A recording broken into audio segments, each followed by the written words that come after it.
রাবিয়া বসরি কয়টা চিন্তার মধ্যে বসে আছে? তিনটা চিন্তায় চিন্তিত হয়ে বিয়ার ধান্দা আউট হয়ে গেছে। তো পাঁচটা মুরব্বী বলছে, মারে এই তিনটা টেনশন তোমার কি? রাবিয়া বসরি বলছিল, তোমরা যদি তিনটা টেনশন দূর করতে পারো তাহলে আমি বিয়ে বসবো।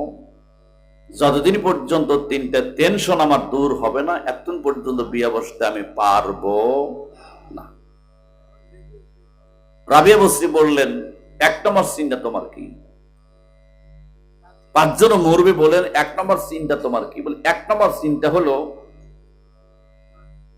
যে আমি যখন মারা যাব, মারা যাবে না, আমি যখন মারা যাব, আমাকে যখন কবরস্থ করা হবে, আমার মুখখান তোমরা কোন দিকে দিবা? পাঁচজন মুরব্বী বললেন, মারে মানুষ যখন মারা যায় তখন কবরস্থ করার পরে মুখখান কাবার দিকে দেওয়া হয়। কোন দিকে দেওয়া হয়? কাবার দিকে দেওয়া হয়। রাবিয়া বসরি বললেন, মাটি দিয়ে যখন দাফনের কাজ শেষ হয়ে যাবে তখন আমার মুখটা কাবার দিকে থাকবে না উপর দিকে থাকবে না পূর্ব দিকে হবে, এটা তোমরা লিখিত দাও। এই লিখিতকে দিতে পারবে? দুনিয়া থেকেও দিতে পারবে বাবা? পাঁচজন মুরব্বী বলেন, মারে নিজের হাতে কবরে নামাইয়া মুখখান কাবার দিকে দেওয়া হয়, মাটি দিয়ে দাফনের পরে মুখ কোন দিকে ঘুরবে, কোন দিকে যাবে, কোন দিকে থাকবে, এটা কোনো পৃথিবীর কেউ বুঝতেও পারবে না, গ্যারান্টিও দিতে পারবে। উনি বলছে, আমি এই জন্যই বিয়ে বসি না, যতক্ষণ পর্যন্ত এই গ্যারান্টির কার্ড আমি পাবো না এতক্ষণ পর্যন্ত আমি বিয়ে বসতে পারবো না। মুরব্বীরা বললেন, মারে দুই নম্বর টেনশন তোমার কি?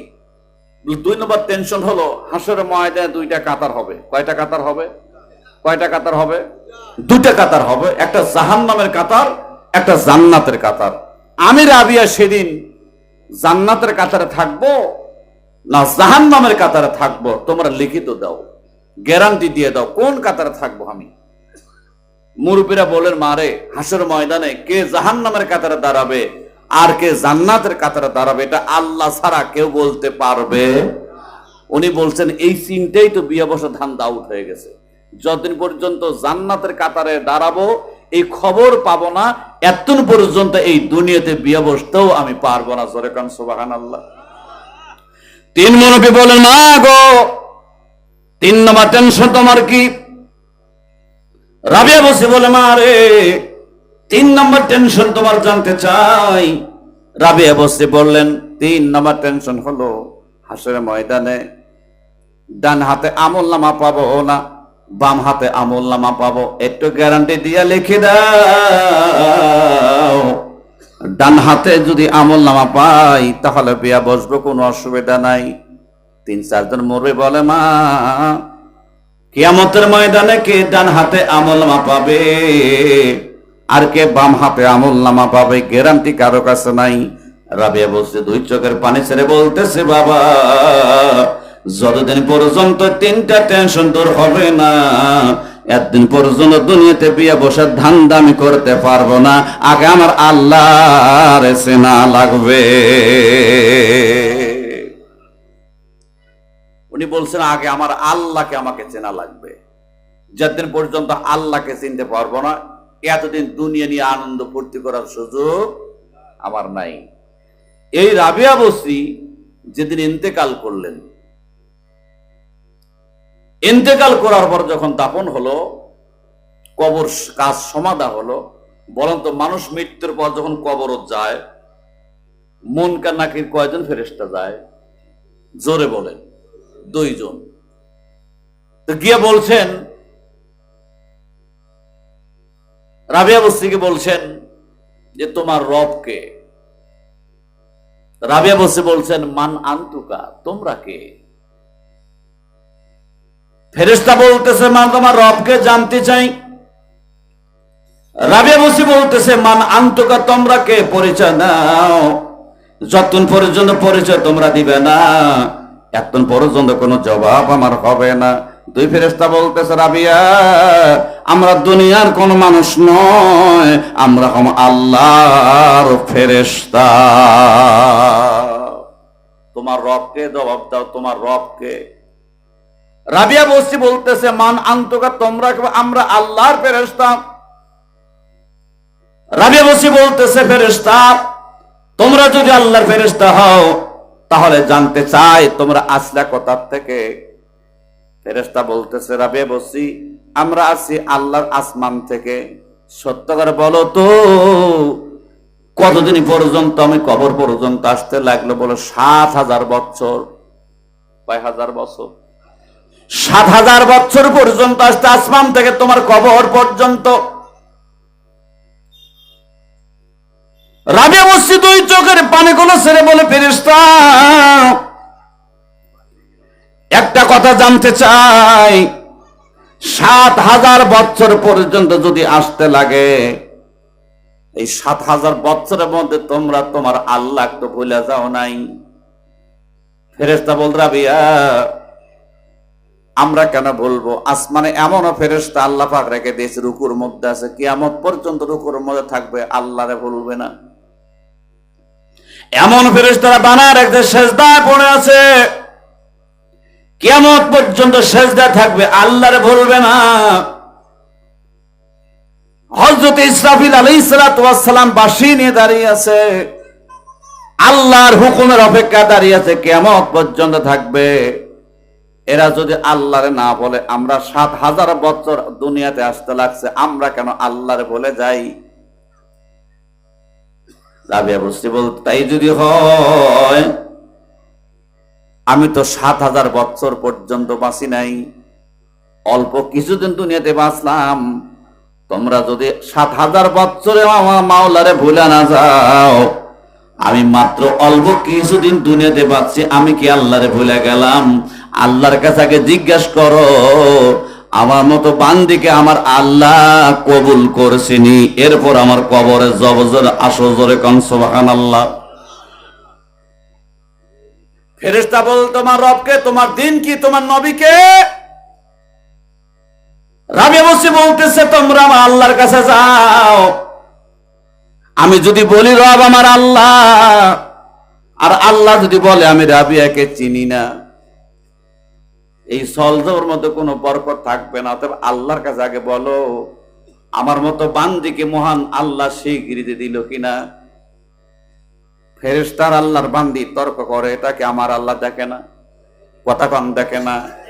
আল্লাহ বলে, ফেরেশতা আয়, আমার বান্দির কবরে আল সলজব করিস না। আমার বান্দি একমাত্র আমার জন্য দুনিয়াতে বিবাহ করে নাই, ওই কবর দেশে তুমি সলজবের জন্য যাইও না। আমি আল্লাহ কথা দিলাম, আমি আমার বান্দি রাবিয়ার কবরের সলজব আমি আল্লাহ নিজে দিবার চাই। এই কথা এজন্যই বললাম, আমার লাঙ্গল মোড়ের মা বোন অত্যন্ত ভদ্র, অল্পতে বোঝে, অল্পতে বোঝে।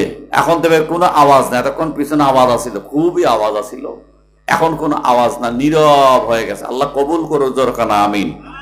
তা আমরা নীরব হই, ওদিকে গরু চুরি হয়। ওর ধান্দা আছে, ওরা জালসা করবে, আমার কামা আমার করতে হবে। আজকে তো ঘটনা শুনলাম। হ্যাঁ, আপনারই গরু, আপনি আবার আসছেন মাহফিলে। আল্লাহ হেফাজত করে, জোরে কানা আমিন, আরো জোরে কানা আমিন। আমার ওনার কবর থেকে শুরু করে মিজান পর্যন্ত কোন হালত হবে এটা আমার কাছে বলার নাই।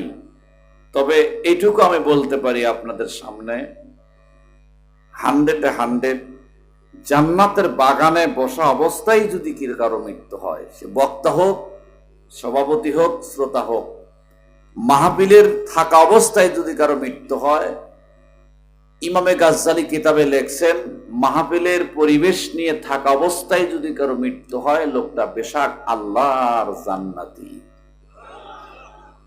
আপনি এখন চিন্তা করেন যে এটা এমন একটি জায়গা, আখিরি মোনাজাত পর্যন্ত যদি মৃত্যু কারো হয়, আল্লাহ পাক বিনা হিসাবে জান্নাত দিয়ে দিবে। তাহলে বলেন একসাথে, এই জায়গার দাম কম না বেশি? এমনও মানুষ এই মাহফিলে আসছে যে মানুষটা আজকে ফজর নামাজও পড়ে নেই, জোহর নামাজও, আসর নামাজও, মাগরিবও পড়ে নাই, এশাও তো পড়েই নেই। তার জন্য আল্লাহ পাক সুখবর দিছে, লা তাকনাতু মির রাহমাতিল্লাহ, কোনো ভয় নাই, কোনো ডর নাই। এমন একটা জায়গায় তুমি বসছো, যে জায়গায় বসলে 1 নম্বর শর্ত গুনাহ মাফ, 2 নম্বর শর্ত হলো মরলে বেহেশত। এই আওয়াজ যতদূর যাচ্ছে, উচিত হলো এই মানুষগুলো আওয়াজ শোনার পরে মাহফিলে আসা, কিন্তু আসবে তো তকদিরে থাকা লাগবে। কথা কান ঠিক কিনা? এখানে বসা সকলেই পারবে? কথা কান সবাই পারবে? বক্তার বসা হিসাব আলাদা, কারণ বক্তা হিসাব বসলেই টাকা পাবে। শ্রোতার হিসাব হচ্ছে পুরোটাই ভিন্ন। শ্রোতাদেরকে রব্বে কারিম কবুল না করা পর্যন্ত আপনি কেউ এখানে বসতে পারবেন না। যারা বসে আছেন তাদেরকে রব্বে কারিম কবুল করেছে। তাওবাতুন নসুহা, আখিরি দোয়া পর্যন্ত যদি আপনি ধৈর্যের সাথে দোয়া পর্যন্ত থাকতে পারেন, আখিরি মোনাজাত পর্যন্ত, অবশ্যই আল্লাহ আপনাকে নিষ্পাপ মাসুম করে আপনার গন্তব্যস্থানে আল্লাহ পাক আপনাকে পৌঁছায় দিবে। এ ওয়াদাকার যেহেতু বলেছে লা তাকনাতু মির রাহমাতিল্লাহ, কোনো ভয় নাই, কোনো ডর নাই, কোনো ভয় নাই, কোনো ডর নাই, কোনো চিন্তা নাই। উহুদ পাহাড় পরিমাণ যদি গুনাহ হয়ে থাকে, তারপরও তওবা করলে আল্লাহ পাক মাফ করে দেয়। সুবহানাল্লাহ। তো আমি ওয়াজের শুরুতেই আপনাদের সকলের কাছে জানতে চাচ্ছি, আপনারা আজকে এই মাহফিলে আসলেন কার জন্যে? বলেন বলেন। হ্যাঁ, কুল ইন্না সালাতি ওয়া নুসুকি ওয়া মাহইয়ায়া ওয়া মামাতি লিল্লাহি রাব্বিল আলামিন। আমরা নামাজ পড়ি কার জন্যে? রোজা থাকি কার জন্যে? হজ করি কার জন্য? যাকাত দেই কার জন্যে? এখন আপনারা বলেন, মাহফিলে আসছেন কার জন্যে? একসাথে বলেন, আল্লাহর জন্যে। এখন আল্লাহর জন্য যদি মাহফিলে এসে থাকেন, যেহেতু আগেই আল্লাহ পাক বলছে কোরআন হাদিসের মজলিস যেখানে হয়, আখিরি মোনাজাত পর্যন্ত জান্নাতের বাগান বলে আল্লাহ ঘোষণা করে দেয়। সুবহানাল্লাহ পড়ি। এটা যে জান্নাতের একটা টুকরা, এটা কি বিশ্বাস হয়? জোরে কান, বিশ্বাস হয়? বিশ্বাস যদি আপনার হয়, আর যদি আপনি আল্লাহর জন্য এসে থাকেন, তাহলে আমি আপনাদেরকে নতুন করে দাওয়াত দিচ্ছি, ওই আল্লাহর রাস্তে সকলেই লড়ে চড়ে একটু আমার দিকে দাবিত হয়ে একটু 1 হাত থেকে 1.5 হাত করে আগায় আসবেন, মেহেরবানি করে আল্লাহর জন্য। আমার কথা হলো, আল্লাহর জন্য যারা আসছেন, যারা বলছেন আল্লাহর জন্য আসছি, আমি তাদেরকে দাওয়াত দিচ্ছি নতুন করে লড়ে চড়ে উঠে একদম পাশা। জি জি, আলহামদুলিল্লাহ।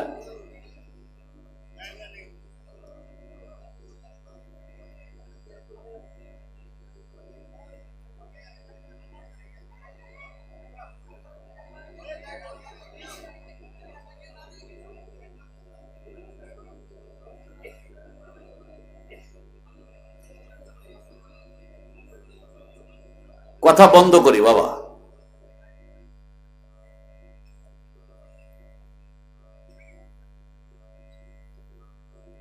বলি আলহামদুলিল্লাহ।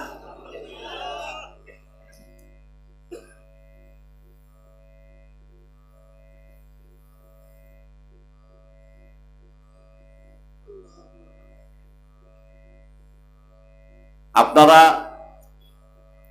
আমার একেবারে কাছের মানুষ, সুপরিচিত মানুষ, আপনারা আমাকে ভালোবাসেন, এটা প্রমাণ হয়ে গেছে। আপনারা আমাকে শ্রদ্ধা করেন, স্নেহ করেন, ভালোবাসেন। ভালোবাসার ক্ষেত্রে বাপনের জায়গা নেই, জায়গায় যদি না হাজার কোন দিকে গেবে? মা বোন, আপনারা একটু এক মা বসেন, অপর মাকে বসার একটু সুযোগ করে দেন। লাঙ্গলমরার মা বোন কিন্তু অত্যন্ত ভদ্র, কথা বললে কথা বোঝে এবং শোনে এবং মানে। জ্ঞানী লোকের জন্য ইশারাই যথেষ্ট। তো মা বোনদের ইশারা করে বললাম, মা এক মা বসেন, অপর মা বোনকে বসার সুযোগ করে দেন। হযরতে রাবিয়া বসরি বহুদিন বয়স, কিন্তু বিয়ে বসে না। কি বসে না? বিয়ে বসে না। মা বোনদের খেয়াল করেন, বহু বয়স কিন্তু বিয়ে বসে না। উনি থাকে ভসরা নগরে। ভসরার কেতাবে আসছে 4 থেকে 5 জন মুরব্বী একদিন তার কাছে গেলেন, গিয়ে জিজ্ঞেস করলেন, মা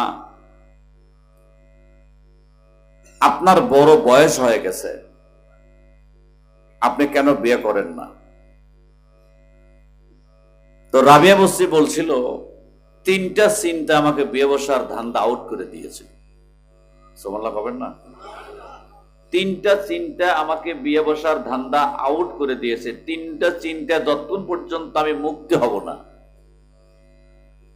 যতক্ষণ পর্যন্ত 3টা চিন্তা আমি দূর করতে পারবো না, এতদিন পর্যন্ত আমার বিয়ে বসতে পারবো না।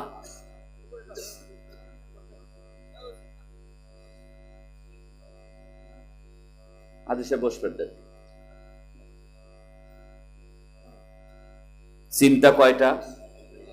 জোরে বলুন। 3টা চিন্তা। আমাদের মতো বাংলাদেশের চিন্তা না, যে এতদিন আমার চিন্তা ছিল খালি 41 সাল। এটা কথা বারবার তারা বলছে, কথা কন না কেন? কথায় কথায় আমরা 41 সাল। আমি সেই জন্য একটা আয়াতে কারিমা বলেছি, আমাকারু আমাকারাল্লাহ আল্লাহু খায়রুল মাকিরিন। প্রত্যেকটা কথা 41 সাল 41 সাল।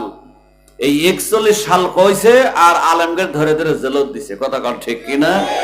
এমন একটা পরিবেশ আল্লাহ করে দিছে, 41 মিনিটে কাপড় ধুইয়া দৌড়। ও কিন্তু যেটা পরে আসছিল ওইটা নিয়ে গেছে, দ্বিতীয় একটা কাপড় দিতে পারে নাই। এখন দাদা কিনে দিছি কিনা চাও আমি জানি না। এটা হচ্ছে আল্লাহর কারিশমা। কথা কন ঠিক কিনা? এটা হাসার খোরাক না বারে।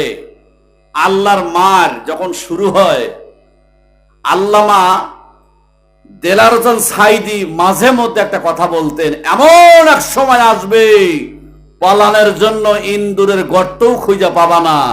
100% সাইদি সাহেবের কথা কবুল। কথা কন ঠিক কিনা? এমন পরিবেশ সৃষ্টি হচ্ছে, এমন পরিবেশ সৃষ্টি হয়েছিল, ইন্দুরের গর্ত দূরের কথা, পালাবের মতো একটা জায়গাও তারা পায় নাই। এখন তিলে তিলে খুঁজে বের করা হচ্ছে। সর্বপ্রথম উনি যেমন বিচার করেছিল বাপের বিচার, আমরা করব হলো আয়না ঘরের বিচার। কথা কন ঠিক না বা ঠিক? আয়না ঘরে কি হচ্ছে না হচ্ছে সব এখন বের হয়ে গেছে। আয়না ঘরের থেকে শুরু। এখন মাঝে মধ্যে শুনতেছি কখন মানে বাংলাদেশে পাও দেয়। আমরাও কছি বুবু আইও, তোমার জন্য বাংলাদেশ অপেক্ষা করছে। কথা কন ঠিক কিনা? বুবু আইসো, বুবু আইসো গো, ওই দিন আইসা তুমি ক্ষমতা পাইবা না। ক্ষমতা তো দূরের কথা, আসার সাথে তোর আয়না ঘরের বিচার, 1 নম্বর জেল, 2 নম্বর ফাঁসি। কথা কন ঠিক কিনা? আমেরিকায় ডোনাল্ড ট্রাম্প নির্বাচিত হয়েছে, তার জন্য বাংলাদেশে ঈদের মতো আনন্দ শুরু হয়েছে। কথা কন না কেন? এতে লজ্জা থাকা দরকার। এদের শপথ করা দরকার ছিল যে আমেরিকার মতো রাষ্ট্র, তারা মহিলাকে তুচ্ছ করে একজন পুরুষ মানুষকে প্রধানমন্ত্রী বানিয়েছে। আমার বাংলাদেশের প্রতিজ্ঞা করতে হবে, দীপ্ত শপথ গ্রহণ করতে হবে, সামনে আর কখনো কোন নারীকে প্রধানমন্ত্রী আমার বানাবো না। আমরা একটা বেরসল দেখতে চাই। কথা কন ঠিক কিনা?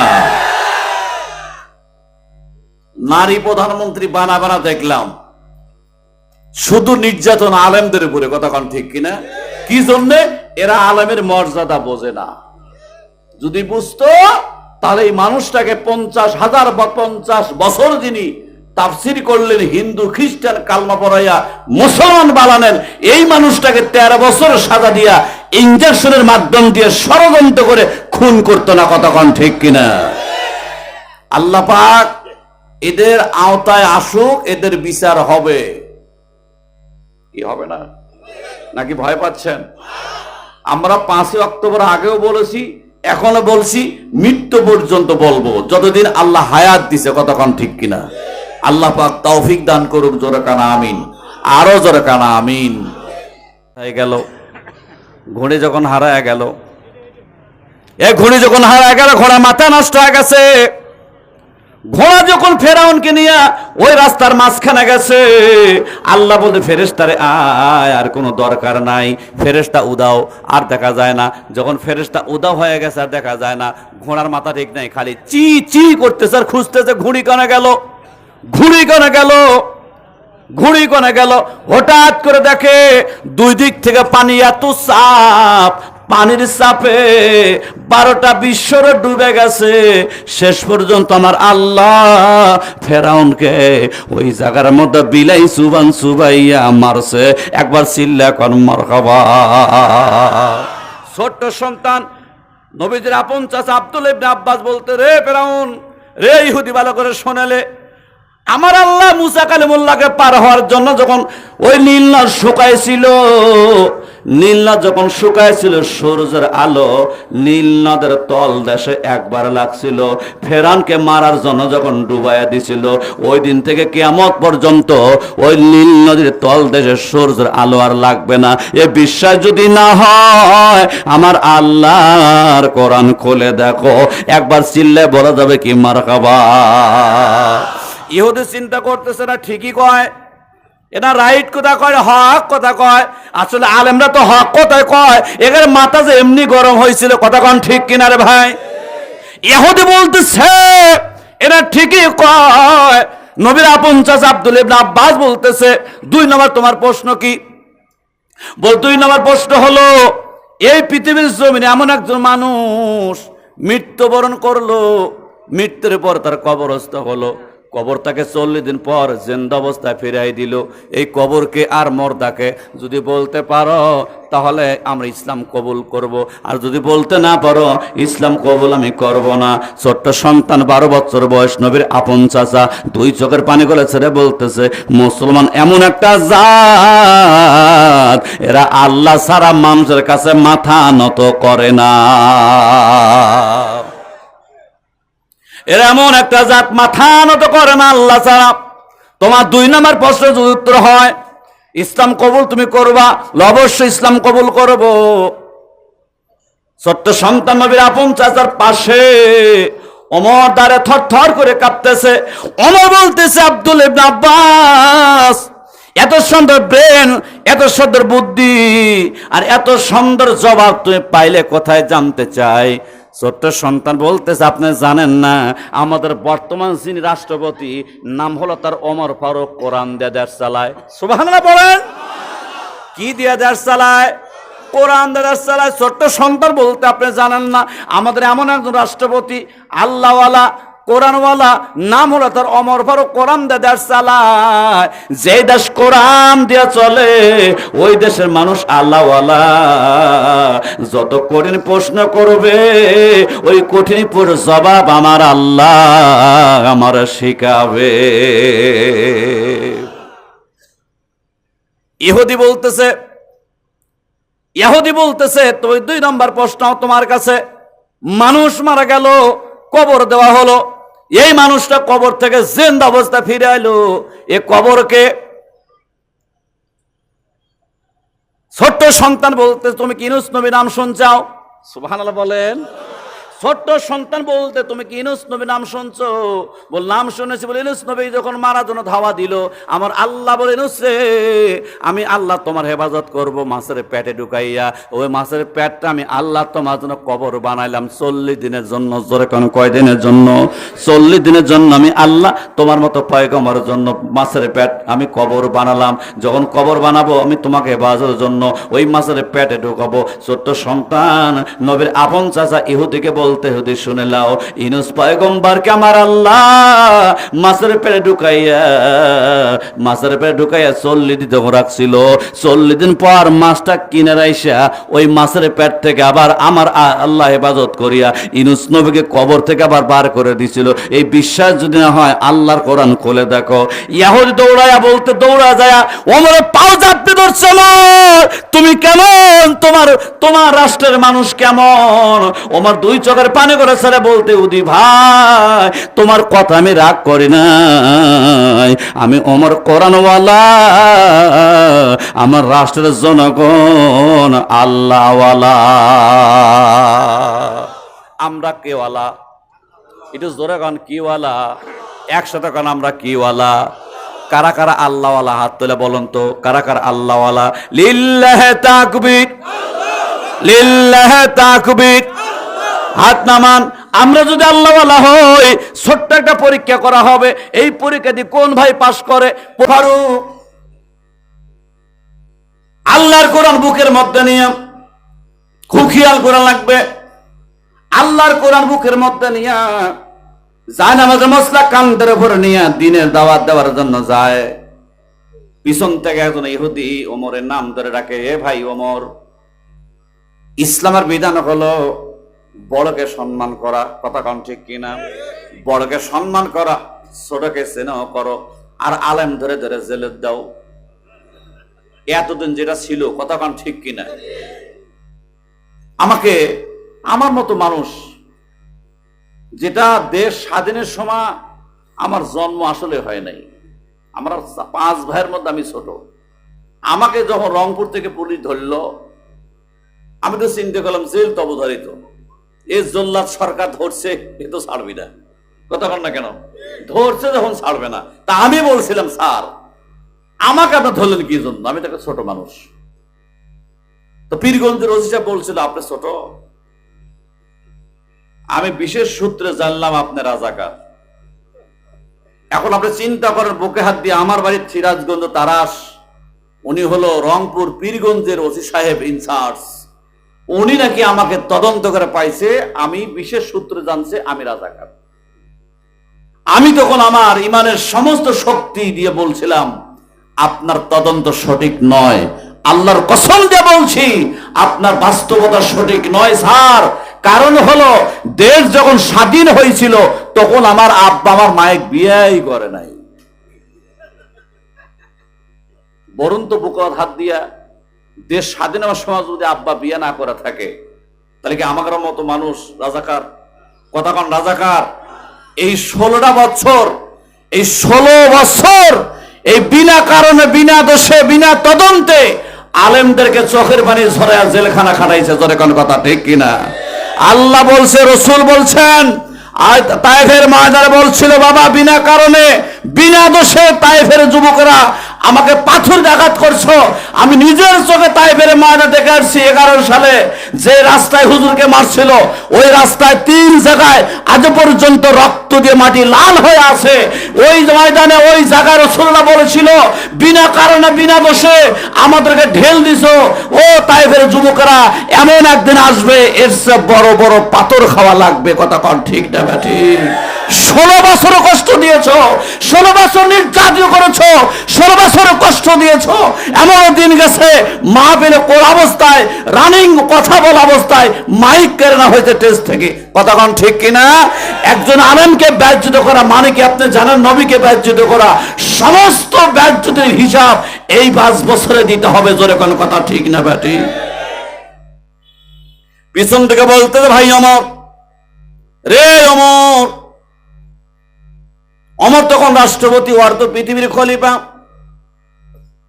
অমর পিছন থেকে তারা দেখতেছে, যাকে যেই আমাকে ডাকে একজন মুসলমান নয়, একজন ইহুদি অমরকে ডাকে। অমর একদে বেরেক হয়ে গেলেন, কোন রাগ করলেন না। তখন অমর রাষ্ট্রপতি, ভাই খুব খেয়াল করা লাগবে।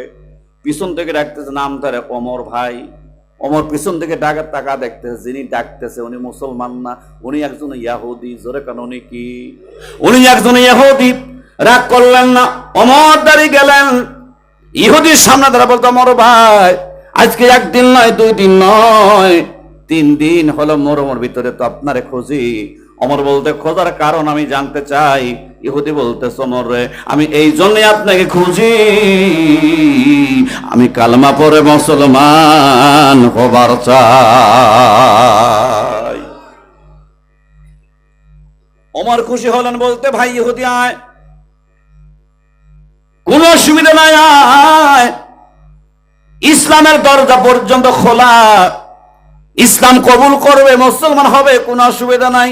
ইহুদি বলতো ওমর, ইসলাম কবুল করব কোনো সন্দেহ নাই, ইসলাম কবুল করার আগে তুমি কেমন রাষ্ট্রপতি, কেমন অর্ধ পৃথিবীর খলিফা কোরআনওয়ালা পরীক্ষা করতে চাই, এই পরীক্ষা যদি পাশ করতে পারো আমি ইসলাম কবুল করব, আর পরীক্ষা পাশ যদি করতে না পারো ইসলাম কবুল আমি করব না, তোমাকে আমার ধর্মে আসা লাগবে।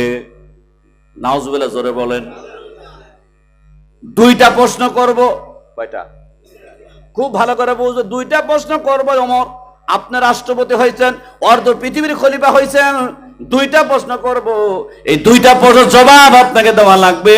যদি জবাব দিবার পারেন তাহলে আমি ইসলাম কবুল করে মুসলমান হব, আপনার মতো টুপিওয়ালা হয়ে যাব, আর যদি জবাব দিবার না পারেন আপনাকে আমার ধর্মে আসা লাগবে। ওমর মুচকি হাসিটা বলে, ইহুদি ভাই 360 খোদার কাছে যাওয়ার টাইম নাই। আল্লাহু আকবার, জোরে বলেন। 360 খোদার কাছে যাওয়ার আর টাইম নাই। কারণ হলো ইসলাম কবুল করেছি, রাষ্ট্রপতি হয়েছি। ইহুদি বলতো ওমর রে, দুইটা প্রশ্ন করব। ওমর বলতে ভাই প্রশ্ন করো। ইহুদি বলতো ওমর, এক নম্বর প্রশ্ন হলো, ওই আকাশের সূর্য, আকাশে কি খুব খেয়াল করা লাগবে। ওমরকে পরীক্ষা করতেছে, আমাদেরকে 16 বছর পরীক্ষা করছে, কথা কন না কেন? কত গরম আর কত কথা জীবনে শোনাইছে, কত ভয় আমাদেরকে দেখাইছে, মঞ্চ পর্যন্ত পুলিশ দাঁড়ায় থাকে, কথা কন না কেন? মাহফিলে যাই সেখানে পুলিশ, আবার পারমিশন। আজ থেকে 1500 বছর আগে আল্লাহ পারমিশন দিয়েছে কোরআন প্রচারের জন্য, কিন্তু আমরা এই 16 বছরে দেখলাম ওয়াজ মাহফিল দিবার গেলে পারমিশন লাগে। আর 2 টাকার শিল্পী মমতা যখন গান গায় তখন তার অনুমতি লাগে না, কথা কন ঠিক কিনা? এই আল্লাহর গোলাম, খুব খেয়াল করা লাগবে। ইহুদি বলতো মোর ভাই, এক নম্বর প্রশ্ন হলো, ওই যে আকাশের সূর্য, এই পৃথিবীর জমিনে এমন একটা জায়গা আছে, ওই জায়গার মধ্যে সূর্যের আলো দিছে একবার, কিয়ামত পর্যন্ত ওই জায়গায় সূর্যের আলো লাগবে না। এটা কোন জায়গা, কোন দিন লাগছিল সূর্যের আলো? কিয়ামত পর্যন্ত ওই জায়গায় সূর্যের আলো লাগবে না। এটা জবাব তোমার দেওয়া লাগবে, শুধু জবাব দিলে হবে না, এই জবাবগুলো তোমার আল্লাহর কোরআনে থাকতে হবে। আল্লাহ আকবার, জোরে বলেন। যখন বলছে শুধু জবাব দিলে হবে না, এই জবাবগুলো আল্লাহর কোরআনের ভিতরে থাকতে হবে, ওমরের সাহস বেড়ে গেছে, সুবহানাল্লাহ, জোরে বলেন। যখন কোরআনের কথা বলেছে ওমরের সাহস হয়ে গেছে। ইহুদি বলতেছে, ওমর ভাই 2 নম্বর প্রশ্ন হলো, এই পৃথিবীর জমিনে এমন একটা ব্যক্তি ছিল, মৃত্যুবরণ করলো, তাকে কবরস্থ করা হলো, ওই কবরে 40 দিন ছিল কবরের ভিতরে, 40 দিন পর কবর তাকে জিন্দা অবস্থায় ছেড়ে দিতে বাধ্য হচ্ছে। এই মুর্দাকে আর কবরকে তোমাকে বলা লাগবে, যদি বলতে পারো ভাই ইসলাম কবুল করব, আর যদি বলতে না পারো ইসলাম কবুল করতে আমি পারবো না, তোমাকে আমার ধর্মে আসা লাগবে। ওমর বলতে, ভাই যে কঠিন 2টা প্রশ্ন করেছো, এই 2টা প্রশ্নের উত্তর আমার এই মুহূর্তে জানা নাই। ইহুদি বলতেছে, আমি আগেই জানি মুসলমান পারবে না। ওমর বলতে, ভাই তুমি টেনশন করিও না, আমাকে খালি 2 রাকাত নামাজ পড়ার টাইম দাও। সুবহানাল্লাহ, কয় রাকাত নামাজ? এটা জোরে কোন। 2 রাকাত নামাজ পড়ার টাইম দেওয়া লাগবে। বলে কেন? বলে আল্লাহর সাথে কথা বলতে চাই। সুবহানাল্লাহ, জোরে বলেন। আমি আল্লাহর সাথে কথা বলতে চাই। ইহুদি চিন্তা করতে 2 রাকাত নাই, 50 রাকাত নামাজ পড়বে, দিলে তুমি পারবা না, কঠিন পরীক্ষা। আকাশের সূর্য, এই পৃথিবীর জমিনে এমন একটা জায়গা আছে, ওই জায়গার মধ্যে আলো দিছে একবার, কিয়ামত পর্যন্ত ওই জায়গা আলো আর লাগবে না। এই জায়গা কোথায়, কোন দিন আলো দিয়েছিল তোমাকে বলতে হবে, শুধু বললে হবে না, এই কথাটা তোমার কোরআনের সাথে মিল থাকা লাগবে। ওমর বলতেছে, আমাকে 2 রাকাত নামাজ পড়ার সময় দেওয়া লাগবে। ইহুদি বলতেছে, আমি আগেই তো ভালো করে জানি। ওমর বলতে, ভাই তুমি কি জানো? বলে, তুমি নামাজের কথা কয়া পালাইবা। নামাজের কথা কয়া, নামাজের কথা কয়া পালাইবা। অমর বলতে ভাই মুসলমান এমন একটা জাত, এরা কখনো পালায় না। মুসলমান পালায়, তার বাস্তব প্রমাণ মিথ্যা কথা নয়, তার বাস্তব প্রমাণ 16 বছর দেখাইছি। এই দেশে জেল খাটছি, এই দেশে আসি, আমরা এই দেশে থাকবো। আর তোরে একবার ঠেলা মারছি, বাংলাদেশ ছুঁয়ে কাপ উঠে পলাছু। তোর কোন কথা ঠিক কিনা? শালা কাদের শালা কোথায় রে?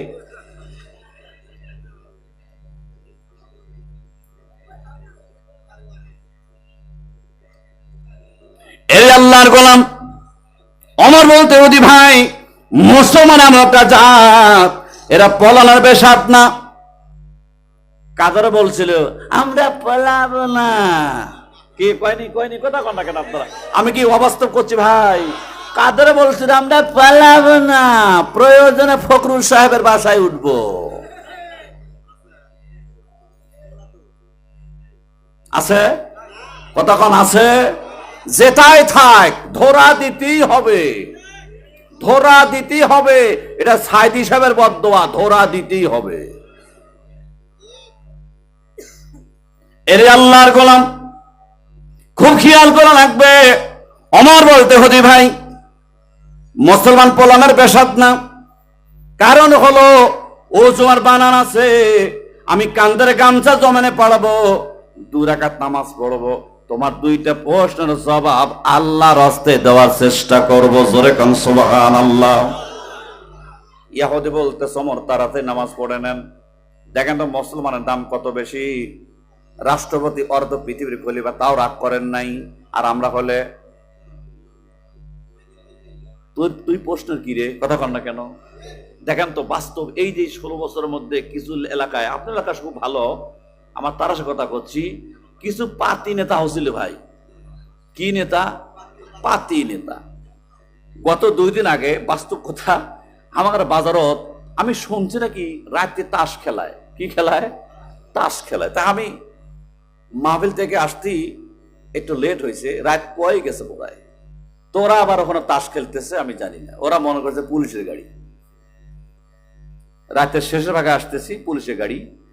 ওরা পুলিশের গাড়ি মনে করে জুতা, গ্যাস লাইট, বিড়ি, গ্যাস লাইট, বিড়ি ধরেছে, এগুলা সব থুয়া টাকা পয়সা থুয়া দৌড়। মনে করছে পুলিশ, কারণ চোরের মন জোরে, কারণ পরে চোরের মন পুলিশ। পুলিশ ওখানে যেটাই থাকুক ওরা, এই পাতি নেতা গুলা যে খালি একবার কবেন যে পুলিশ আইলো রে, দেখেন খালি কোথায় দেরি, আর দৌড় দিতে দেরি নেই। আর এই 16 বছরের মধ্যে প্রত্যেকটা বাজারে বাজারে গরম থর জায়গা পায় নাই, চা খাইছে 1 পয়সা দাম দেয় নাই। কত চাষটালা যে পাতি নেতার কাছে টাকা পাবে ভাই বাংলাদেশে, এর হিসাব নাই। কথা কন ঠিক কিনা? কত মানুষের বাধ্য তোরা বলছো। অমর বলতেছে ওদি ভাই নামাজ আমি পড়ে নেব। রাগ করলেন না রাষ্ট্রপতি, অর্ধ পৃথিবীর খলিফা। 2 রাকাত নামাজ পড়ে দোয়া করতেছে, রব্বানা আতিনা ফিদ দুনিয়া হাসানাতাও ওয়া ফিল আখিরাহ। ওমর বলতে আল্লাহ ইয়াকা নাবুদু, আল্লাহ তোমার ইবাদত করলাম, ওয়া ইয়াকা নাস্তাইন, আল্লাহ তুমি জানো। দেখো ইহুদি আমাকে 2টা প্রশ্ন করেছে, এই 2টা প্রশ্ন উত্তর যদি দিবার পারি ইসলাম কবুল করবে, যদি জবাব দিবার না পারে আমাকে দাওয়াত দিচ্ছে তার ধর্ম গ্রহণের জন্য। ইয়াকা নাবুদু, তোমার ইবাদত করলাম, ওয়া ইয়াকা নাস্তাইন, আমি তোমার কাছে সাহায্য চাই। কঠিন কঠিন 2টা প্রশ্ন করেছে, ওই 2টা প্রশ্নের জবাব আমার কাছে জানা নাই। আমি ওমর, আমি তোমার কাছে সাহায্য চাই। সাহায্য চাবো আমরা কার কাছে? জোরে কান, কার কাছে?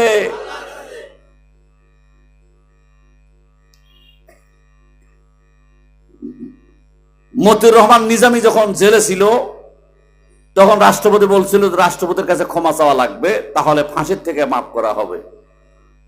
মতিউর রহমান নিজামী কি ক্ষমা চাইছিল? জোরে কন। এর নাম ইমানদার। জোরে কন কথা ঠিক কিনা? আল্লাহকে বাদ দিয়া এই নাস্তিকের দালালের কাছে যারা মাথা নত করবে, এরা হলো আলু মার্কা মুসলমান। যারা মাথা নত করবেন আল্লাহ ছাড়া, এরা হলো ইমানদার বান্দা। জোরে কোন কথা ঠিক কিনা? ওমর বলতেছে আল্লাহ ইয়াকা নাবুদু, তোমার ইবাদত করলাম, ওয়া ইয়াকা নাস্তাইন, তোমার কাছে সাহায্য চাই। ইহুদি দুইটা প্রশ্ন করেছে, আমি ইচ্ছা করে রাগ করে পারতাম, তাকে পিটন দিতে পারতাম, আমি রাষ্ট্রপতি, অর্ধ পৃথিবীর খলিফা, কিন্তু আল্লাহ তা দেব না যদি ইসলাম কবুল করে। এই জন্য আমি রাগ করি নাই। আল্লাহ দুইটা প্রশ্ন জবাব আমার জানা নাই।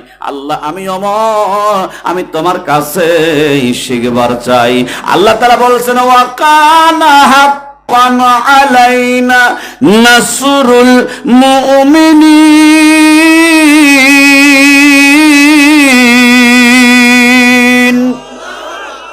ওমর যখন বলছে আল্লাহ তোমার কাছে সাহায্য চাই, আল্লাহ বলছে ওয়া কানা হাক্কান আলাইনা নাসরুল মুমিনিন। রে মুমিন, মুমিন যখন আল্লাহর কাছে সাহায্য চায়, আল্লাহর কাছে সাহায্য চায়, ওই বান্দাকে সাহায্য করা আল্লাহর উপর ওয়াজিব হয়ে যায়। আল্লাহ বলতো, রে কোনো চিন্তা নেই, কোনো ডর নাই, দুইটা প্রশ্নের জবাব আমি আল্লাহ তোর মগজে দিয়ে দিলাম। তুহিজ্জু মান তাশা ওয়া তুযিল্লু মান তাশা। বলেন তো, সম্মান দেওয়ার মালিককে? ওই সম্মান কায়রানার মালিককে? চেয়ারে বসানোর মালিককে? ওই চেয়ার থেকে নামানোর মালিককে? গল্প করছে আমাদের নেত্রী তাহাজ্জুদ পড়ে। কি গল্প আমরা শুনি নাই? কথা কান না কেন আপনারা? আমাদের নেত্রী তাহাজ্জুদ পড়ে, কোরআন শরীফ পড়ে, 5 ওয়াক্ত নামাজ বাইন্দা পড়ে, রাবিয়া বসরি। কিন্তু গণভবন যখন ভাঙ্গা হলো, তখন রাজহাঁস খাইলো, মুরগি খাইলো, মূলা পাওয়া গেল, সব পাওয়া গেল কোনো ভবনে।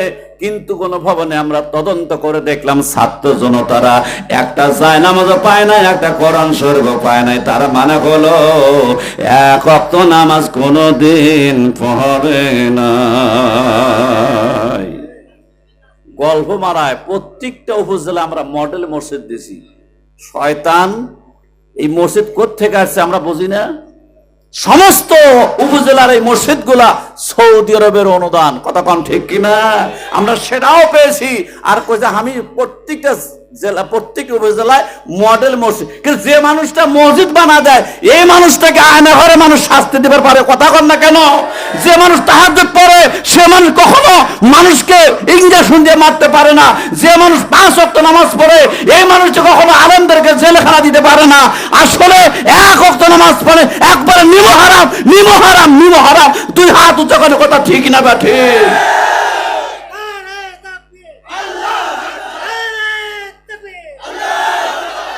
এই আল্লাহর গোলাম, খুব খেয়াল করা লাগবে। ওমর বলতেছে, ইহুদি ভাই, দুইটা প্রশ্নের জবাব তুমি নাও। জোরে কোন সুবহানাল্লাহ। ওমর কিছুক্ষণ আগে বলছিল দুইটা প্রশ্নের জবাব আমার জানা নাই, কিন্তু তোমাকে নামাজ পড়বার দেওয়া লাগবে। ইহুদি মনে করছে নামাজ পড়ার কথা কয়া পালাবে। ওমর বলছে, ভাই রে, ওযু আমার বানান আছে। চিন্তা করেন আপনি, রাষ্ট্রপতি ওযু আছে, রাষ্ট্রপতি ওযু থাকে, ওযুর বানান আছে। আমি কান্দারে গামছা পাড়বো, 2 রাকাত নামাজ পড়বো, এরপরে তোমাকে জবাব দেওয়ার চেষ্টা করব। ওমর বলতে, ওদি ভাই, দুইটা প্রশ্ন জবাব তুমি নাও। 1 নম্বর তোমার প্রশ্ন। কষ্ট হতেছে ভাই? কষ্ট হতেছে? আলোচনা চলবে কতক্ষণ? চলবে কতক্ষণ? সারা রাত। এটা জিকির করেন, লা ইলাহা ইল্লাল্লাহ।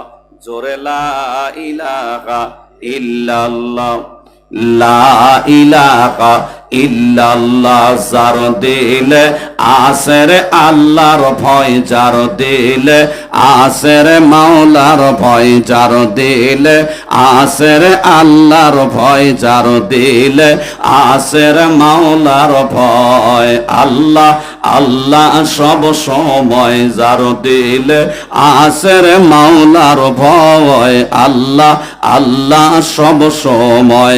আহার নিদের লাগে না ভালো, এই দুনিয়া লাগে না ভালো, ভালো লাগে শুধু ইল্লাল্লাহ, লা ইলাহা।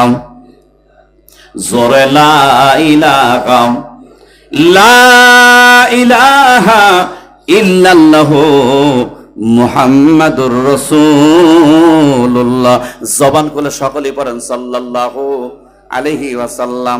ওমর বলতে ইহুদি ভাই তোমার এক নম্বর প্রশ্ন আসলে আকাশের সূর্য কোন জায়গায় আলো দিল? মনে আছে আপনার ঘরে? আকাশের সূর্য কোন জায়গায় আলো দিল? একবার কিয়ামত পর্যন্ত আলো দিবে না। আমার কাছে জবাব নাও। ইহুদি বলতেছে জবাব শিখলে কোথা থেকে? আল্লাহর আরশ থেকে। সুবহানাল্লাহ। আমার আল্লাহ আমাকে শিখাই দিয়ে জানা দিয়েছে।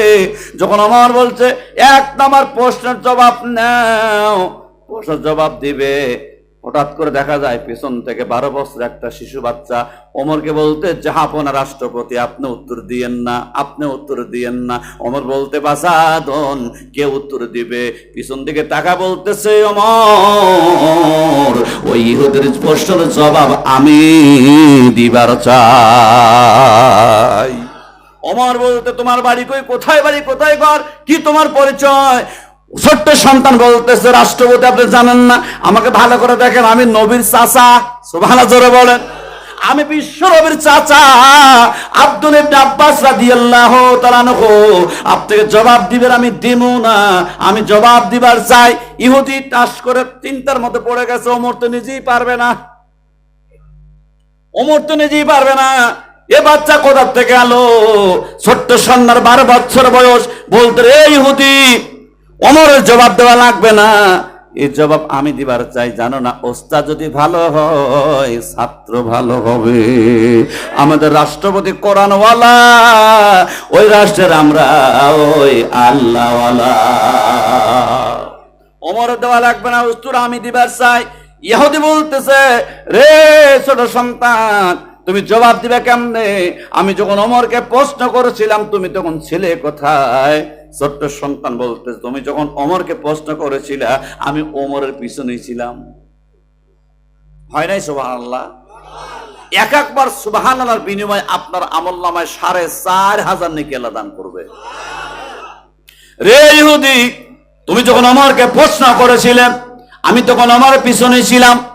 ইহুদি বলতে আমি দেখলাম না, একটা নজর তো আমি দেখলাম না। ইহুদি বলতেছে আমি দেখলাম না। ছোট্ট সন্তান নবীর আপন চাচা আব্দুল্লাহ ইবনে আব্বাস বলতেছে আমাকে দেখার মতো নেত্র আল্লাহ তোক দেয় নাই। ওমরকে পারলে ওমরকে জিজ্ঞাসা কর। ওমর বলতেছে হ্যাঁ আমাকে যখন প্রশ্ন করো আমার পিছনে বাচ্চাকে দেখেছিলাম, এরপর আর খোঁজ নাই, আবার নতুন করে পাইছি। সুবহানাল্লাহ জোরে বলেন। ছোট্ট সন্তান বলতেছে রাষ্ট্রপতি জাহাপনা আপনি জবাব দিয়ে না, আপনি দিবেন কোন? আপনার রাষ্ট্রের মানুষ জবাব দেবে। ইহুদি মনে করছে ছোট্ট সন্তান কোনোদিন পারবে না, যদি না পারে তাহলে ওমরকে আমার ধর্মে আসা লাগবে। কারণ হলো মুসলমানের আল্লাহ কয়জন? ইহুদিদের আল্লাহ হলো ৩৬০ জন। কত? ৩৬০ জন। ইহুদি চিন্তা করতেছে যদি না পারে তাহলে বুঝবো ৩৬০ আল্লাহর কাছে এক আল্লাহ হেরে গেছে। অতএব শিশু বাচ্চাই জবাব দেখ, আমি শিশু বাচ্চা জবাব চাই। ছোট্ট সন্তান নবীর আপন চাচা আব্দুল্লাহ ইবনে আব্বাস বলতেছে তুমি আমার রাষ্ট্রপতি প্রশ্ন করেছো আকাশের সূর্য এই জমিনে কোথায় আলো দিলে? একবার কিয়ামত পর্যন্ত আর আলো দিবে না, এই উত্তর আমার কাছে নাও। তুমি কি মুসা কালিমুল্লাহ নাম কোনদিন শুনছাও? ছোট্ট সন্তান বলতে তুমি কি মুসা কালিমুল্লাহ নাম শুনছো? হ্যাঁ শুনছি। মুসা কালিমুল্লাহকে যখন ফেরাউন ধাওয়া দিল মারার জন্য, কারণ হলো ওরা ভালো করা জানে মুসা কালিমুল্লাহ যখন বড় হবে তার জনগণ বেশি হবে, আমার সিয়ার হারা বের করে। চোরের মন কি রে ইহুদি? মুসা কালিমুল্লাহকে যখন ফেরাউন ধাওয়া দিল রাতে সিদ্ধান্ত করলো জনগণ নিয়ে সকালবেলা মুসা কালিমুল্লাহকে খতম করা লাগবে। এই ব্যবহারটা আজকে নতুন নয়, তখনও ছিল। এরাও চিন্তা করছে 16 বছরের মধ্যে আগে 12টা মারা লাগবে, এই যে 6 দিকে আগে মারছে, কথা কয় না মুসলমান। ওরা জানে এই বড়গুলা যদি খালাস দেয় ছাড়িয়া দেয় ক্ষমতা নষ্ট হবে, ক্ষমতা হারা যাবে। কিন্তু আমার আল্লাহর মার দুনিয়ার বার আমরা কত বুঝানো বুঝাইলাম, আমাদের বুঝ মানল না। একমাত্র ছাত্র জনতার হাতে ক্ষমতা দিয়া একটা কাপড় নিয়া দিল্লি ফেলাইছে।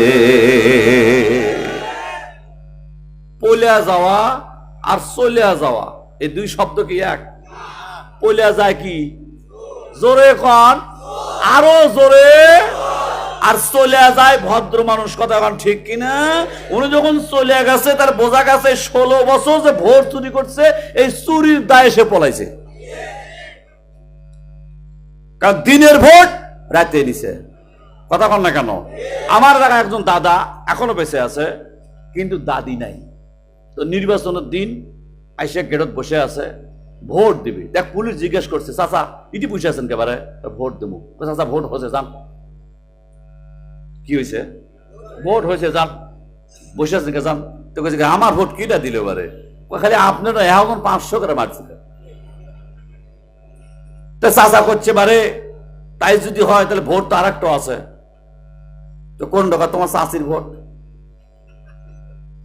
তো করছে চাষির ভোট আরো আগে হচ্ছে। এখন চাচা করছে, কে রে বা তোর চাষির ভোট দিল কেটা রে? তোর চাষি মরছে 20 বছর আগে। ওরা মরা মানুষের ভোট নিয়েও সরকার হয়েছে, কথা কয় না কেন? এটা কি গোপন কথা? আমরা সব জানি। এরে আল্লাহর গোলাম মুসা কালিমুল্লাহকে ধাওয়া দেবে ফেরাউন। বুঝতেছেন কথা? আপনি চোখ নিচে দিকে দিচ্ছেন, ঘুম ধরছে আপনার? একেবারে কাটায় কাটায় 12টায় দোয়া করবো, থাকতে পারবেন না? 12টা থাকতে পারবেন না?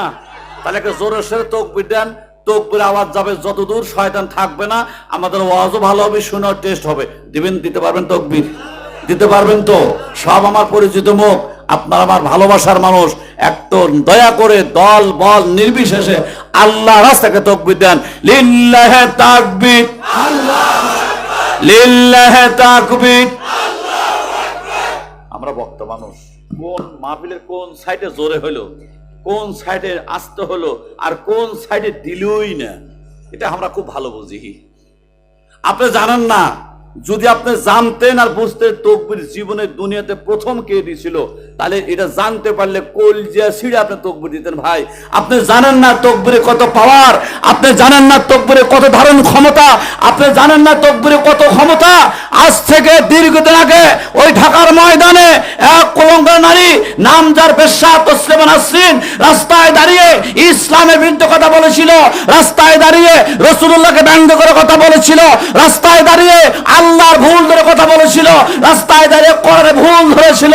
ঢাকার চতুর্দিকের যুবকেরা দোকান থেকে কাফনে কাপড় কিনে মাথায় পেঁচিয়ে বেশ্যা তসলিমা নাসরিনের সামনে দাঁড়িয়ে যখন একবার নারে তাকবীর আল্লাহু আকবার বলে হুঙ্কার মেরেছিল, আল্লাহর কসম দিয়ে বলছি, একমাত্র যুবকের নারে তাকবীর আওয়াজে বেশ্যা তসলিমা নাসরিন একমাত্র মুসলমানদের ভয়ে বোরকা পরে বাংলাদেশ থেকে ভারতে পালাতে বাধ্য হয়েছিল।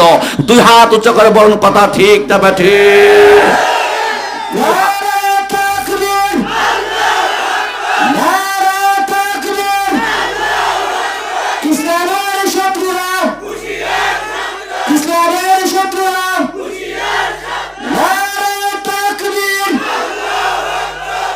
আলহামদুলিল্লাহ, আলহামদুলিল্লাহ। মনে হলো পেটা চালা আছে।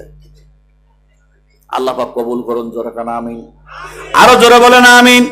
রে আল্লাহর গোলাম, ছোট্ট সন্তান 2 চোখের পানে ছেড়ে দিয়েছে, আমার পাশে দাঁড়া আছে, বলতে রে ইহুদি শোনে নাও, মুসা কালিমুল্লাহকে যখন ধাওয়া করবে, রাতে সিদ্ধান্ত হলো সকালবেলা সিদ্ধান্ত করবে, সকালবেলা মুসা কালিমা মারবে।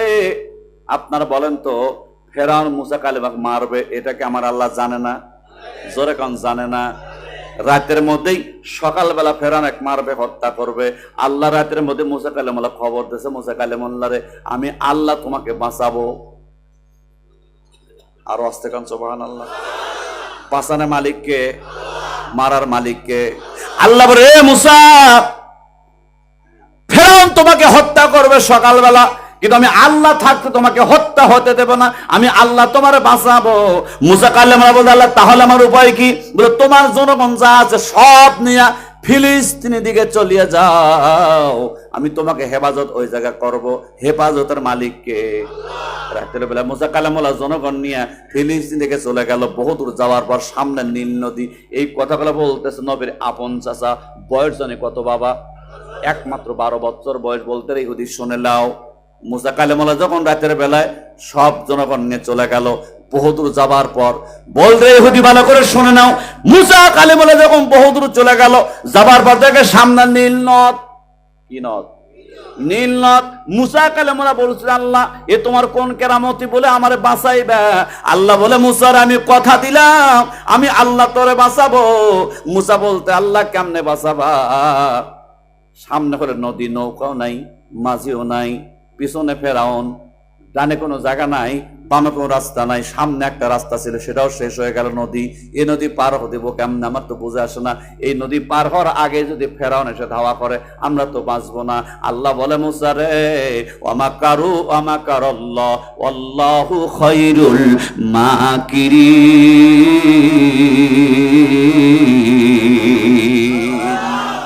আমি আল্লাহর কারিশমা শুরু কেবল। রে মুসা, তোমার হাতে কি? আল্লাহ বলতে, যদি লাঠি হয় ওই লাঠি দিয়া নদীর মধ্যে টোকা মার। মুসা বলতে, আল্লাহ যাওয়া লাগবে, আমার পার হওয়া লাগবে, টোকা দিয়া কি হবি? আল্লাহ বলতে, মুসা টোকা দে, তোর দায়িত্ব টোকা দেওয়া, সব দায়িত্ব আমার। মুসা কালেমুল্লাহ লাঠি যখন নদীর মধ্যে টোকা দেশে, টোকা দিতে দেরি নীল না শুকাইয়া 12টা বিশ্বর। এই কারিশমা কার? আল্লাহ বলতে, মুসার রাস্তা দিয়ে পার হয়ে যা, জনগণ পার হয়ে যা। মুসা তুই পার হয়ে যা, ফেরান কিন্তু আসতেছে ঘোড়া নিয়া। মুসা কালেমুল্লাহ বলে, আল্লাহ আমি পার হওয়ার জন্য একটা রাস্তাই যথেষ্ট ছিল, 12 টাকা। তোমার জনগণ যদি একটা রাস্তা দিয়ে যাবার লেও, যদি ভিড় হয়, চাপ হয়, জাম হয়, তাহলে তুমি দোয়া যদি মিস করবো, ভুল হয়, যদি তোমার যাইতে দেরি হয়, ফেরান যে ধাওয়া করে তোমার কষ্ট হবে। আমি 12টা বিশ্বটা বানাইছি, রিল্যাক্সে পার হয়ে যাও। আমি আল্লাহ কথা দিছি তোমারে বাঁচাবো। একবার চিল্লা কান আল্লাহু আকবার। মুসা কালেমুল্লাহ জনগণে পার হয়ে গেল। কে বাঁচায় দিল? একটু জোরে কান, কে বাঁচালো? ওই আল্লাহ আছে না নাই? আমাদের 16 বছর আল্লাহ কষ্ট দিয়েও আল্লাহ বাঁচা রাখছে। আর যে পাপ আর চুরি তোমরা করছো, এবার তোমাকে রক্ষা নাই। কথা কোন ঠিক কিনা? এরে আল্লাহর গোলাম, খুব খেয়াল করা লাগবে। মুসা কালেমুল্লাহ জনগণে পার হয়ে গেল, ফেরাউন তার জনগণ ওই জায়গায় গেল, যা দেখে রাস্তা 12টা। এখন জনগণ চিন্তা করতে, স্যার এ রাস্তা কবে হলো? জনগণ বলতে, স্যার এই রাস্তা কবে হলো? ফেরান করছে, রাস্তা আমি আর আমার বাপ বানাচ্ছি অনেক আগে। আর বাপ বানাচ্ছে। আমাদের দেশে ছিল রাস্তার মরমরে বাপ। কথা হয় না কেন মুসলমান? রাস্তায় মরমরে, রাস্তায় মরমরে, রাস্তায় মরমরে মাটি দিয়া ভাস্কর্য বানায়া নামতেছিল জাতির পিতা। এখন কি হচ্ছে? সব সেটকা। কথা হয় না কেন মুসলমান? কি জন্য সেটকা হলো? আল্লাহ বলছে জাতির পিতা একজন, সেটা কোরআন শরীফ আছে, মিল্লাতা আবিকুম ইব্রাহিম হুয়া সাম্মাকুমুল মুসলিমিন। মুসলমানদের জাতির পিতার নাম হলো ইব্রাহিমে খলিল। কোন মোসালা জাতির পিতা হতে পারে না। এই জন্য সব ভাস্কর্য মাথা ফাটা ফালাতেছে।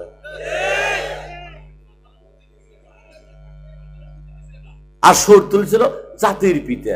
নাউজুবিল্লাহ। এর আল্লাহর গোলাম, খুব খেয়াল করা লাগবে। জনগণ বলে, স্যার এই রাস্তা কবে হলো? রাস্তা আমি আমার বাপ অনেক আগে বানাছি, পার হ। এই রাস্তা দিয়ে মুসা কালেমুল্লাহ কাছে ধরা লাগবে। জনগণ বলে, স্যার আপনি হলো আমার নেতা, আপনার পিছে তুই আমরা আগে জানু না। কিন্তু ফেরার মোলা মনে কয়, এ রাস্তা আমারও না, আমার বাপেরও না, এ রাস্তা আমার মুসার আল্লাহর। এই মুসা আমারও না, আমার বাপেরও না, এই রাস্তা মুসার আল্লাহর। এই রাস্তা আমি আগে যাবো না, বিপদ হতে পারে। চোরের মন, এই রাস্তা বিপদ হতে পারে, আমি আগে যাবো না। আচ্ছা, আপনারা কি আমার থেকে চলে যাবেন? চলে যাবেন? থাকবেন? কারা কারা থাকবেন একটা হাত তুলে দেখান তো আল্লাহকে। আল্লাহকে দেখেন, আমাকে না, আল্লাহকে। কারা কারা থাকবেন আখিরি দোয়া পর্যন্ত?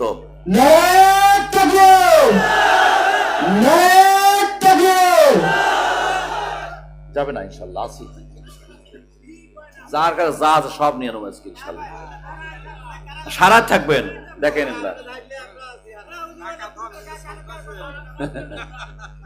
সব থাকবে, থাকবেন তো আপনারা ইনশাল্লাহ। আচ্ছা, পিছনে তারা আছে, জায়গা নাই ভাইজান। জায়গা থাকলে বসে পড়ুন ভাই। আল আমরু ফাওকাল আদব। একটু আদবের সাথে বসেন। বেশি দেরি হবে না, আমাদের ঘড়ির দিকে দেখতেছি 11:30 কাছাকাছি, আর 40 মিনিট আমরা আসি, এরপর আখেরি দোয়ার দিকে আগাবো ইনশাআল্লাহ। কারণ রাত যখন 12টা পার হবে তখন 14 তারিখ আর থাকবে না, তখন আমার চিন্তা হলো 15 তারিখে কোটি মাহফিল আছে, আমি সেদিকে দৌড় দুম ভাই। আর আপনাকে ধান্দা হলো কিছুক্ষণ ঘুমাবেন, কিছু মানুষ তাহাজ্জুদ পড়বি, এরপরে ফজর রক্ত হবে, ফজর নামাজ জামাতে পড়া লাগবে, তাহলে মাহফিলের সার্থকতা পূরণ হবে। এরে আল্লাহর গোলাম, নেতা বলতে তোমরা যাই রাস্তাতে মুসা কালেমা পার হসে, মুসা যদি ধরবে না পারি, খতম করতে না পারি, আমার চেয়ার থাকবে না। জনগণ বলতেছে স্যার বহুদিন আপনাকে আগে পরে দিছি, আমরা আগে গেছি, আজকে আমরা আগে যাবো না, আপনি এইটুকু রাস্তা খেলে আগে যান। বলে কেন? বলে নতুন নতুন মনে হচ্ছে, রাস্তার মধ্যে ভেজাল থাকতে পারে। নেতা মনে মনে কয় জীবনও তো আমি যাবো না আগে, কারণ রাস্তা আমার বাপও কোনদিন বানায় নাই, আমিও কোনদিন বানাই নাই, এ রাস্তা আমারও না, আমার বাপেরও না। মুসা কালেমুল্লাহ ফেরান বলতেছে আমি যাবো না, আর জনগণ একটা ঐক্যবদ্ধ হয়ে গেছে, আমরা একজন আগে যাবো না। আপনার নেতা আপনি আগে যান, আপনার পিছে পিছে আমরা যাই। সব আল্লাহ দেখে কি দেখে না বাবা? আল্লাহ বলতে ফেরাউন রে তোকে আগেই যেতে হবে। আল্লাহ সিদ্ধান্ত অটল না। আল্লাহ বলতেছে রে ফেরাউন তোর আগে যাওয়া লাগবে, আগে যাওয়ার জন্য আমি কিছু তৈরি করতেছি। একটা ফেরেশতাকে আল্লাহ ডাক দিয়েছে, ফেরেশতা আয়। ফেরেশতা বলতেছে আল্লাহ কি হচ্ছে? আল্লাহ বলতে ফেরেশতার একটা ঘুড়ি হ। এই জোরে কন কি হ, জোরে কন কি হ। এ কথা কে বলতেছে? কাকে বলতেছে? একটা ফেরেশতাকে বলতে ঘুড়ি হ। বলে আল্লাহ ঘুড়ি কি হবি? কয় নীল নদীর পাশে যা দেখ, ফেরাউন ঘোড়া নিয়ে মর্দা ঘোড়া নিয়ে বসে আছে, ঘোড়ার উপর বসে আছে, উঠি যায় খালি 14 ফেব্রুয়ারি করবি, 14 ফেব্রুয়ারি করবি। আর ওই রাস্তা থেকে নতুন রাস্তা কিনে চলে যাবি, ধরা দিবি না। তোর লোভে লোভে মোর্দা ঘোড়া তোর পিছে পিছে যাবি, যখন রাস্তার মাঝখানে যাবি তোকে আমি আল্লাহ আউট করে নিয়ে আসবো। এরপরে আমি আল্লাহ ফেরাউনকে বিলাই সুবান সুবাহামো। আল্লাহ পারবে না, জোরে করে আল্লাহ পারবে না। আল্লাহর ফেরেশতা ডাক দিয়া একটা ঘুড়ি বানাচ্ছে, এই ঘুড়িকে এটা পাঠায় দিছে নীল নদীর পাশে। ঘুড়ি যখন গেছে, আমার দিকে তাকান, কোন দিকে তাকা আছেন? এখানে কি আপনি খালি এদিকে তাকা থাকবেন, আপনার কিচ্ছু যদি না হয় মাওলা আপনার চোখের পাওয়ার বাড়া দেবে। এটা হলো শেফা, কোরআন হলো শেফা। কোরআন কি? কোরআন হলো শেফা। রোগ ব্যাধির মূল হচ্ছে কোরআন। এই আল্লাহর গোলাম খুব খেয়াল করা লাগবে। আল্লাহ বলতে ঘুড়ি রে, মনে আছে রে ঘুড়ি ওখানে চলে যা। আল্লাহর ফেরেশতা ঘুড়ি হইয়া ওখানে চলে যায়। এখন ফেরাউন যে ঘোড়ার উপরে বসে আছে, ঘোড়া ঘুড়ি দেখে মাথা কিন্তু আর ঠিক নাই। ঠিক আছে, আসলে বাস দেখেন, পাঠা যদি পাটিক দেখে, ওই পাঠা কি খাবার খায়? কতক্ষণ খাবার খায়? সারাদিন ওই পাটির পিছিয়ে গুড় গুড় গুড় গুড় গুড় করে, কি বোঝে আল্লাহ জানে। ওই ঘোড়া যখন ঘুড়ি দেখছে ঘোড়ার খাওয়া নাই, উপরে যে মালিক বসে আছে ফেরানো চিন্তা নাই, খালি ধান্দা, এ মালটা পেলাম কোন থেকে রে? কিন্তু আল্লাহর হুকুমে ঘুড়ি নীল নদীর মাঝখান দিয়ে রাস্তা হয়েছে, ওই রাস্তা দিয়ে চলে যাবার চায়। আর ঘোড়া ফেরানো ক্রিয়া ওই ঘুড়ির পিছে পিছে যাইবার চায়। ঘোড়াকে স্থাবক করে বলতে, ঘোড়া রে দোহাই লাগে ওদিকে যাস না।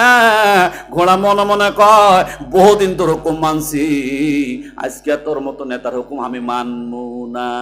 আমরা প্রতিজ্ঞা করেছি 16 বছর নির্যাতন করছাও, আর কথা কোনো কথা তোদের শুনবো না। কথা কয় না কেন মুসলমান?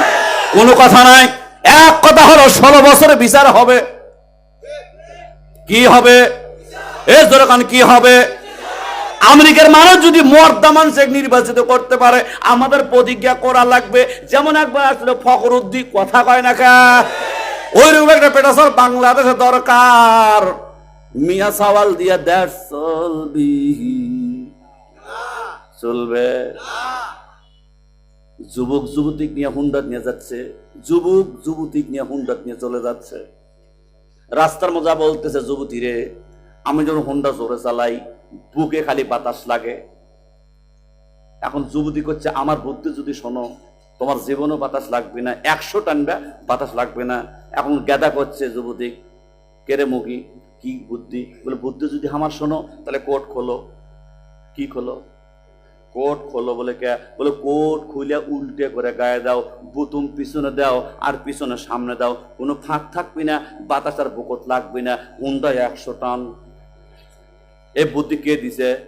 লেডিস। কে দিছে? লেডিস বুদ্ধি দিছে। বাতাস যদি বুক থেকে বাঁচতে চাও তাহলে কোট খুলে বুতুম গুলা পিছনে দাও আর পিছনে সামনে দাও, কোনো ফাঁক থাকবে না। যুবক মনে করছে বুদ্ধি ঠিকই, সামনে কোনো ফাঁক যদি না থাকে কোনো বাতাস লাগবে না, টেনশন নাই। যুবক যুবতীর বুদ্ধি শুনে এই কোট খুলে উল্টে করে গায়ে দিছে, বুতুম পেছনে দিছে আর পেছনে সামনে দিছে। আর কোনো ফাঁক আছে? কতক্ষণ আর কোনো ফাঁক আছে? ফাঁক নাই। এতক্ষণ ছিল 60 টান, এখন 100 টান মারছে। আল্লাহর কারিশমা বজা বড় দেয়। কিছুক্ষণ টানার পরে হুন্ডা স্লিপ করছে। এখন হুন্ডা যখন স্লিপ করছে কি অবস্থা আছে? কতক্ষণ হুন্ডা এখন স্লিপ করছে। লেডিস খালি পোল্ট্রি খাচ্ছে আর জন্ডিস ছুটে গেছে ভুঁয়ত, ইরির ভুঁয়ের মধ্যে খালি পাক পাটতেছে। লেডিস পড়ে আবার উঠে গাও ঝাড়তেছে, কেউ দেখলো কিনা? মহিলা মানুষ তো মরেও না।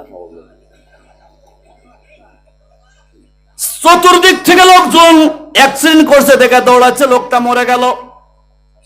ভালো করে বলছেন লেডিস আমি কি জন্য বলতেছি। আইসা দেখে লেডিস ঠিক আছে, জন্ডিস পড়ে আর উঠে পারতেছে না। সব জনগণ ধরে খাড়া করাইছে। একটা বলতেছে ভাই রক্তপাত হয় নাই, ঠ্যাং ভাঙ্গে নাই, কিন্তু সর্বনাশ হয়ে গেছে। বল কি? যুবকের মাথা ঘুরে গেছে। পুতুম ওই দিকে, মাথা এদিকে কে? ওদের ধান্দা পুতুম যেদিকে থাকবে মুখ ওই দিকে থাকবে। বুতুম পিছনে গেছে, মুখটা পিছনে ঘুরে গেছে, খালি ভুট হচ্ছে এই জায়গা। এটাও জিকিরি করে লা ইলাহা ইল্লা।